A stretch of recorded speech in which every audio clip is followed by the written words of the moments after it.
Somebody from DOGE was very badly hurt last night. You saw that. A young man who was beat up by a bunch of thugs in D.C. And either they're going to straighten their act out in the terms of government and in terms of protection, or we're going to have to federalize and run it the way it's supposed to be run. So that is Donald Trump referencing an actual event that happened and then using it to gobble up more power. He instantly is setting aside the victim, doesn't care about that anymore. No, now it's about him being in direct control of DC. What he's referencing was the fact that former doggy employee Edward Big Balls Coristine was apparently assaulted in DC this week. And I saw a photo of him afterward. It did look pretty rough. It's a tragic thing. Nobody wants to get assaulted like that. The issue is that Donald Trump is taking that and obviously putting his fun racial language spin on it that he always does. He's never gonna miss an opportunity to inject a little bit of that. And then pretending to believe that DC is filled with crime. You had this terrible act of crime. So obviously DC is full of crime. So obviously he needs to take direct control of it. And he was very clear about that on True Social, talking about how crime in Washington is totally out of control. He then pushes for 14-year-olds to be tried as adults. That's been something he's been consistent on since the 90s. So long as they're of a certain skin color, they're adults to him and they should rot in prison, obviously. And then he goes on to say that they don't know how to run themselves, and so I should federalize this city. There is an issue with that. Not only does he have no power to do that, but also DC is not a city out of control with crime. It's just not true. Figures from the Metropolitan Police Department found that crime was actually down 35% last year compared to 2023. It's at a 30-year low, in fact. Seems like that would be cause for celebration. Good news. I mean, we're saying we want America to be great again. If it's great, shouldn't we identify that? No, better to pretend that everything is a Mad Maxian hellscape so we can steal more power. By the way, violent crime in 2025 is apparently down 26% so far this year. More good news on top of good news.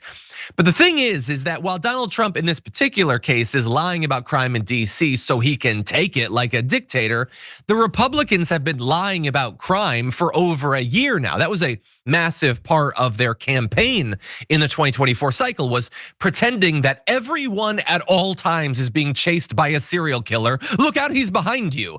That's how they ran. And it wasn't true. And look, I can say with confidence, we did everything at the Damage Report that we could in segment after segment after segment to make sure that everyone had accurate information about the actual trends in crime, both property and violent, and how things were blessedly improving nationwide for multiple years. That continues to be the case, by the way, and we're gonna give you some of those numbers. Nationally, last year, violent crime dropped nearly 5%, according to the FBI. The Bureau's annual reported crimes in the nation statistics showed not only that, but also murder and non-negligent manslaughter fell over 14% from 2023. Reported sexual assaults were down more than 5%. Aggravated assaults and robberies down 3% and nearly 9% respectively. And with murders in cities with more than 1 million residents, they declined by almost 20%.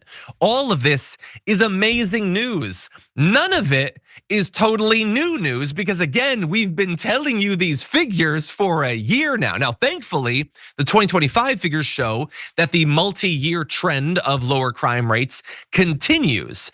But the issue is that while the right knows that their base is scared constantly, their base wants there to be less crime, the right can never admit that there's less crime. Because if there's less crime, then they can't run on needing to lower crime. And so they will always try to terrify you, facts be damned. As is so often the case, feelings have trumped facts, as Ben Shapiro once predicted. Sharon, what do you make of all this? Yeah, the feelings thing. First of all, I don't care about Big Balls and his feelings. Who cares about him? I mean, I don't support violence, but whatever. Let it be. In regards to this decrease in crime and what Trump and his cronies want you to believe, the only thing that's increasing is white nationalism and domestic terrorism as a result of it. That's over the years that's growing, okay? Before Chris Wray ducked out of town, the FBI director told us that. So listen, I know that he loves to put black and brown 14-year-olds in in prisons, or perhaps he wants them to have the death penalty, or no parole, whatever it is, like the Central Park Five.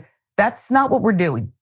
It's not what we're doing here. The criminals he should be worried about are the ones who broke into the Capitol and he pardoned. Diddy, who he's still considering pardoning. Ghislaine, who is a sex predator, okay, who doesn't belong at the prison spa. That's the crime that he should be worrying about. Yeah, no, you're 100% right. And instead, he pardoned over 1,000 of them, violent criminals, weirdly not thugs. I guess it's a thug if you do this, which I agree, it's terrible, don't do it. But when you try to overthrow a government, not thuggish. When you try to bash a cop's head in with a flagpole, not thuggish, weirdly enough. And yeah, Diddy might get his pardon, and Ghislaine Maxwell will get her pardon. Oh, he's tough on crime if it's a certain sort of crime with a certain sort of perpetrator.